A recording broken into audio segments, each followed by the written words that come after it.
Bom, amigos, retornando à mensagem que nós sempre buscamos apresentar aos nossos amigos através dessa mensagem que nós falamos sobre o Revive Rio.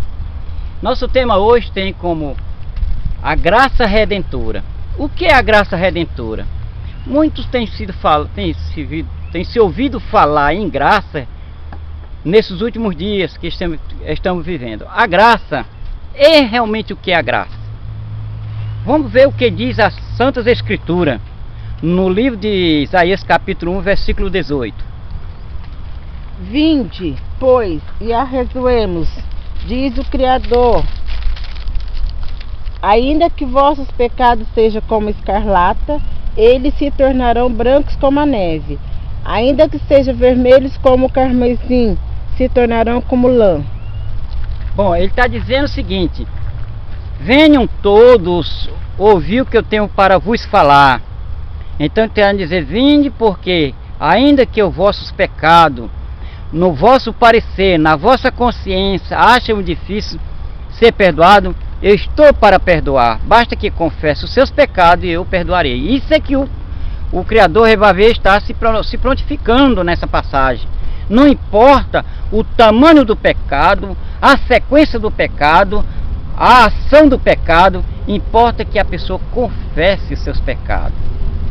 Porque só confessando os pecados verbalmente, aqueles que o levaram a pecar, que é a corte caída dos seres caídos, ao ouvir que você pediu perdão pelos seus pecados, ele não terá como acusá-lo, porque eles são as testemunhas oculares das nossas ações nos nossos dias presentes. Mas realmente o que é pecado? Se eu tenho que confessar o meu pecado, se vós tem que confessar o vosso pecado para poder receber a graça, precisamos saber o que é pecado. De acordo com a luz das Escrituras, nós vamos saber. Vejamos o que está escrito na Epístola de João, capítulo 3, versículo 4. Na primeira Epístola de João, capítulo 3, versículo 4. Todo aquele que pratica o pecado também transgride a lei, porque o pecado é a transgressão da lei. Imaginemos o seguinte: alguém diz que está na graça. Como alguém pode estar na graça se nega a eficácia da lei? Diz: a lei já passou, eu não preciso da lei. Então essa pessoa está querendo se colocar acima da lei com seus pecados. Então o pecado é a não prática, é a não obediência, é a não santificação das leis dos mandamentos. Quais são as leis dos mandamentos? Está em Êxodo, capítulo 20, versículo 3 ao 17. É bem certo que nós não vamos ler todo, mas vamos pedir a nossa irmã aqui possa ler um pouco dos 10 mandamentos. Lembrando, enquanto ela vai ler, eu quero dizer para vocês o seguinte: esta mesma lei, ela não está integralmente no que deveria estar. Ela foi feita uma abertura no meio dela. Nela foi tirado o nome do autor e foi também tirado o nome do sétimo dia. Lá tem um sábado. Sábado não quer dizer sétimo dia, quer dizer descanso. Sétimo dia é o resultado de uma ordem de sequência. É tanto que na primeira semana da criação, aqueles dias eram e é cardinal, e o sétimo dia, lá diz que ele deu 3 atributos: separou e santificou, né? E o abençoou. Então é o sétimo dia e não sábado. Sábado é um dia anterior ao domingo, que está no calendário nefasto, calendário gregoriano, do Papa Gregório XIII. Vejamos o que diz a nossa irmã a respeito dos mandamentos. Não terá outros deuses diante de mim. Não farás para ti imagem de escultura, nem semelhança alguma de que há em cima nos céus, nem embaixo na terra, nem nas águas debaixo da terra. Não as adorarás, nem lhe darás culto, porque eu sou o Senhor não, desculpa. Eu sou o Criador zeloso, que visita a iniquidade dos pais nos filhos, até a 3ª e 4ª geração daqueles que me aborrecem. E faço misericórdia até 1000 gerações daqueles que me amam e guardam os meus mandamentos. Pronto, só basta sair. Veja o que a irmã disse, o que está escrito. A misericórdia dele, a complacência, o amor que ele tem, não é para os irreverentes, os mal educados, os indisciplinados, os desonestos que não guardam os mandamentos.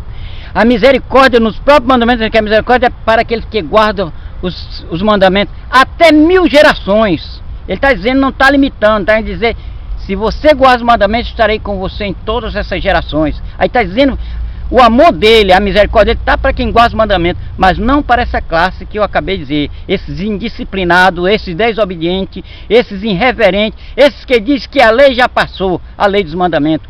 A graça não está com ele. Com eles estão a plena desgraça, que está na graça, está em obediência e guarda de mandamentos. Vejamos mais uma citação a respeito de mandamentos. Eclesiastes capítulo 12, verso 13. De tudo que tenho ouvido, a suma é: teme ao Revavirê e guarda os seus mandamentos, porque isso é dever de todo homem. Aí não está dizendo que é para uma classe específica de pessoas, era ou é a guarda dos mandamentos. Os mandamentos é para todo homem. Quando ele diz o homem, ele está dizendo o casal, o homem, a mulher e a sua família. Então é dever de todos nós, de todos vós, guardar os mandamentos. Guardando os mandamentos significa estar na graça. Mesmo não guardando todos os mandamentos, mas quando começa a guardar mandamentos, já está na graça. Quando está guardando todos os mandamentos, está em plena graça, entendeu? Vamos lembrar que em certa ocasião, um santo disse: eu venci o bom combate e guardei a fé. Então esse porque ele fez uma avaliação de sua vida naquela ocasião em que ele pronunciou essas palavras e viu que não tinha nada que eu acusasse a sua vida. Ele vivia uma vida plenamente em paz e obediência aos mandamentos. Meus amigos, não adianta dizer que está na graça se nega a eficácia da lei dos mandamentos. A lei, porém, pela qual está escrita que passou, foi a lei de ordenança, de cerimônia e de matança de animais. Mas a lei do decálogo ainda permanece firme, fiel e santo para aqueles que querem observar. Vejamos o que está escrito em Romanos capítulo 7, verso 12.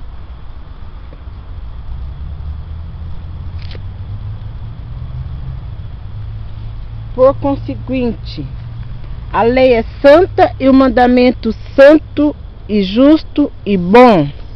Ah, mas há quem diz que a lei foi dada por Moisés e até diz que Moisés foi um demônio.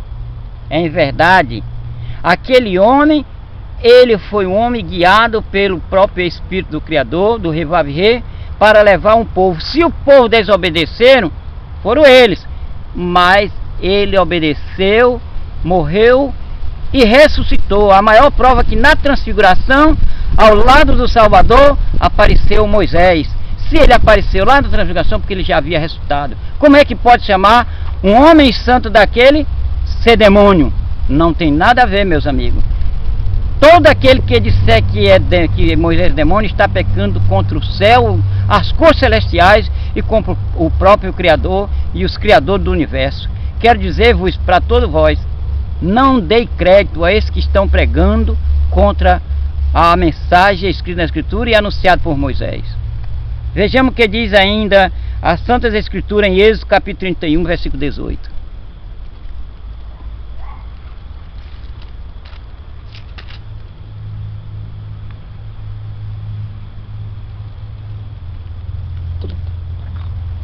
E tendo acabado de falar ele no monte Sinai, deu a Moisés as 2 tábuas do testemunhos, tábuas de pedra, escrito pelo próprio Revavirê.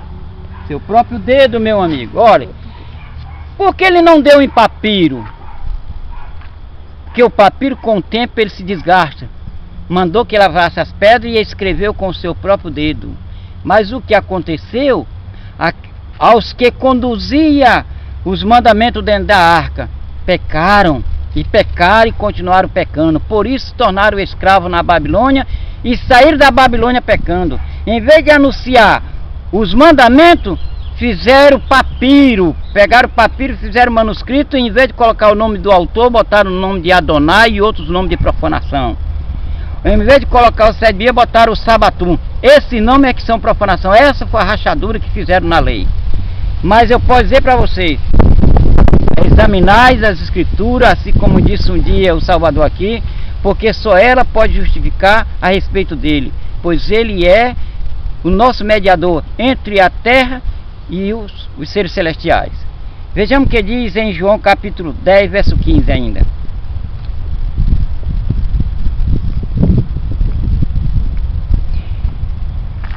Se examinarmos as Escrituras com aquela esperança de buscar compreendê-la, buscando o Espírito verdadeiro, o Espírito da humildade, da submissão, da reverência, do respeito, tão certo que vós terão misericórdia e entenderão a mensagem. Vamos até lembrar o fato do eunuco, que queria conhecer a Escritura.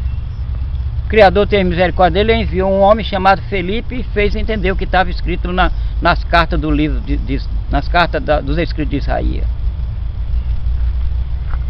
Assim como o Pai me conhece a mim, eu conheço o Pai e dou a minha vida pelas ovelhas. Bom, então veja o seguinte, o que quer dizer? Vamos lembrar que em certa ocasião o Salvador também disse: aquele que me ama são os que guardam os meus mandamentos, porque os meus mandamentos não são meus, são os mandamentos de meu Pai, e até hoje e até aquele presente ele também praticava. Essa história de dizer, vos dou 2 mandamentos, é profanação, querendo resumir os 10 mandamentos em 2 para tirar o 7º dia e a santificação do nome do Criador. O 7º dia verdadeiro está no calendário lunar, onde a lua começa marcando o mês. Se esconde o 7º dia, coloca um sábado que está antes do domingo, então esses não conhecem o calendário lunar que está dentro da Escritura. Preparem um calendário solar, é estabelecido pelo Papa, o Papa Gregório XIII, na data de 1582. Então esse calendário é profano, não tem nada a ver com a verdade. Para uma conclusão, veja o que está escrito em Daniel 7:25. Proferirá palavras contra o Altíssimo, magoará o santo do Altíssimo e cuidará de mudar os tempos e as leis. E os santos lhe serão entregues nas mãos, por 1 tempo, 2 tempos e metade de 1 tempo. Vós sabe o que está escrito aqui em profecia? Primeiro ele está dizendo que o nome dele seria blasfemado. O que é blasfemar? É trocar o nome dele pelo nome que não é o dele. Você queria ser chamado por um nome que não é o seu de registro? Então isso é negar a eficácia do nome verdadeiro do Criador. É colocar um nome que não é dele, dar atributo que não é dele. E outra coisa, quando ele diz também a lei, ele está falando de quê? Do 7º dia, porque na lei dos mandamentos que estava o 7º dia, tiraram e colocaram um sabatum. Quando ele diz que os seus filhos serão entregues por 1 tempo, 2 tempos, metade de 1 tempo, ele está falando de meses, porque o tempo é um mês lunar. Se é 1 tempo, 2 tempos e a metade de 1 tempo, são 3 meses e meio. Seria um tempo que ia acontecer uma perseguição aos santos, e não à humanidade, e não à cristandade, mas aos santos, os que obedecem os mandamentos do Criador e têm a fé de Salvador, como está lá em Apocalipse 14:12.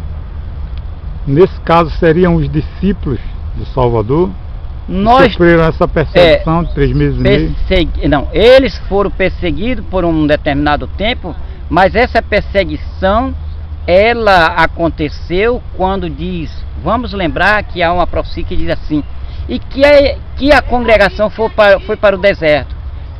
Quando foi que ela foi para o deserto? Quando houve um rompimento das congregações, quando a alta uma se intitulou-se na congregação dos santos e abdicou as outras, rejeitou as outras. Mas esse fato em profecia ainda vai acontecer no futuro, antes que outros acontecimentos aconteçam universais. Isso ainda vai acontecer uma perseguição aos santos, porque é como aquele ditado que é popular do povo.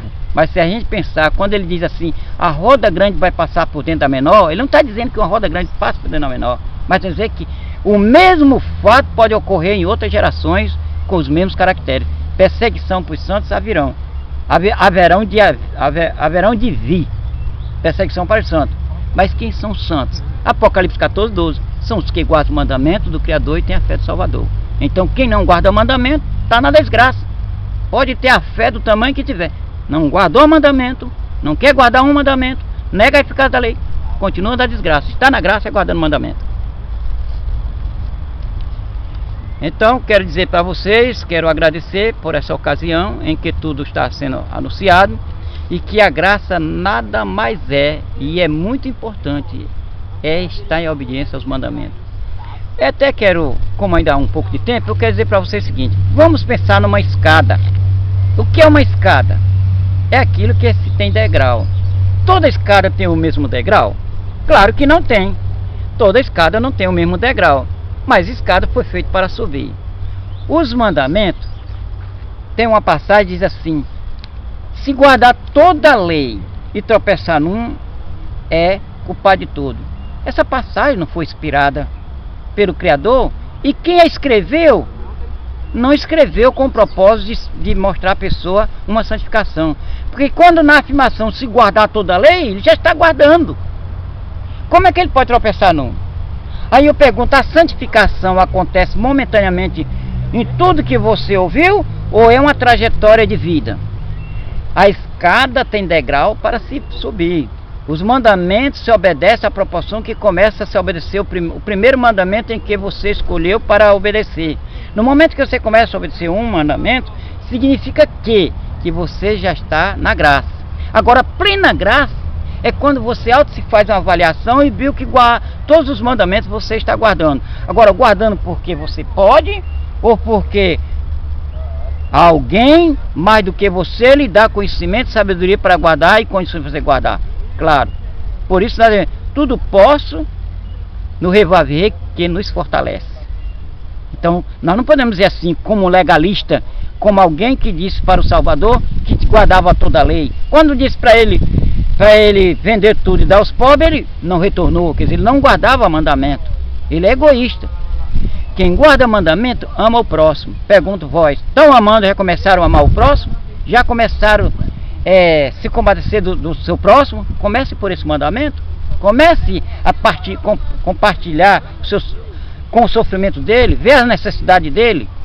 Comece a pegar o seu dízimo, em vez de levar as casas de recolhimento de dinheiro. Que não leva o seu dízimo e dá a essas pessoas necessitadas? Porque o dízimo é para dar ao pobre, à viúva e ao estrangeiro. Não é para dar nas casas de recolhimento de dinheiro, não, meus amigos.